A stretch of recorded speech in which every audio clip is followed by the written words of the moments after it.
চোখ রাখবো অন্যরকম খবরে। উত্তরপ্রদেশের লখনৌয়ে অনুষ্ঠিত ৩৯তম ওপেন ন্যাশনাল তাইকোন্ডা চ্যাম্পিয়নশিপে দুর্দান্ত সাফল্য এনে দিল সুন্দরবনের সাগর দ্বীপের ৩ কৃতী পড়ুয়া।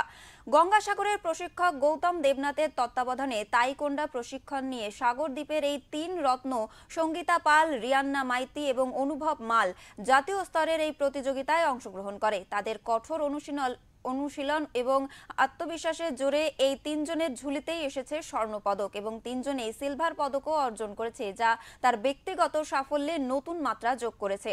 এছাড়াও রিয়ান্না মাইতি একটি রৌপ্য পদক লাভ করেছে বলেই জানা গিয়েছে। লখনৌতে অবস্থিত কেডি সিং বাবু ইনডোর স্টেডিয়ামে অনুষ্ঠিত এই খেলায় অসাধারণ পারফরমেন্সের সুবাদে পশ্চিমবঙ্গে মোট ৭টি স্বর্ণপদক পেয়ে সামগ্রিক তালিকায় দ্বিতীয় স্থান অধিকার করেছে।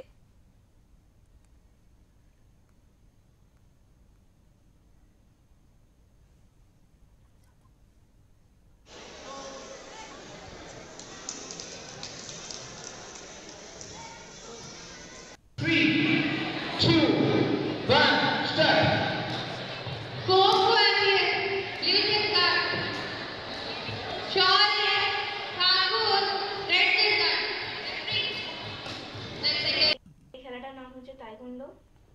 এটি উত্তরপ্রদেশের লখনৌতে হয়েছিল।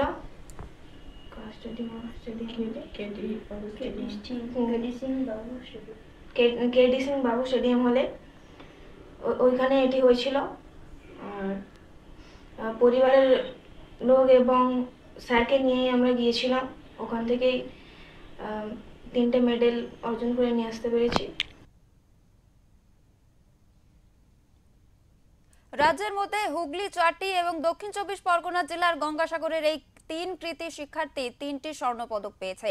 সামগ্রিক তালিকায় উত্তরপ্রদেশ প্রথম স্থান অধিকার করেছে। এই সাফল্যে গর্বিত তাদের পরিবার, আত্মীয় স্বজন এবং স্থানীয় প্রশাসন। সাগরের বিধায়ক তথা সুন্দরবন উন্নয়ন মন্ত্রী বঙ্কিমচন্দ্র হাজরা এবং সাগর ব্লকের বিডিও কানাইয়া কুমার রায় কৃতী ছাত্রছাত্রীদের আন্তরিক শুভেচ্ছা ও অভিনন্দন জানিয়েছে। প্রত্যন্ত সুন্দরবনের এই জয় প্রমাণ করে দিল সঠিক প্রশিক্ষণ ও অনুশীলনে জাতীয় স্তরের সাফল্য লাভ করা সম্ভব।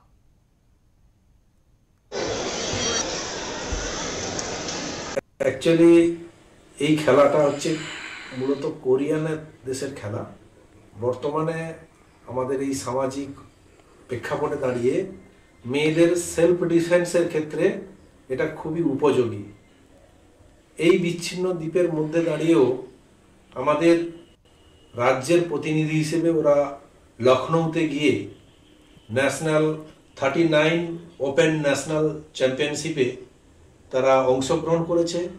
অংশগ্রহণ করে এই সাগর দ্বীপের মতো বিচ্ছিন্ন দ্বীপের তারা প্রতিযোগী হিসেবে 2 জন মেয়ে সঙ্গীতা পাল এবং রিয়ান্না মাইতি, ওরা একটা করে গোল্ড পেয়েছে এবং 2টো করে সিলভার পেয়েছে। আর এই ছোট্ট ছেলে অনুভব মাল, তিনিও একটা গোল্ড পেয়েছে, একটা সিলভার পেয়েছে এবং একটা ব্রোঞ্জ পেয়েছে।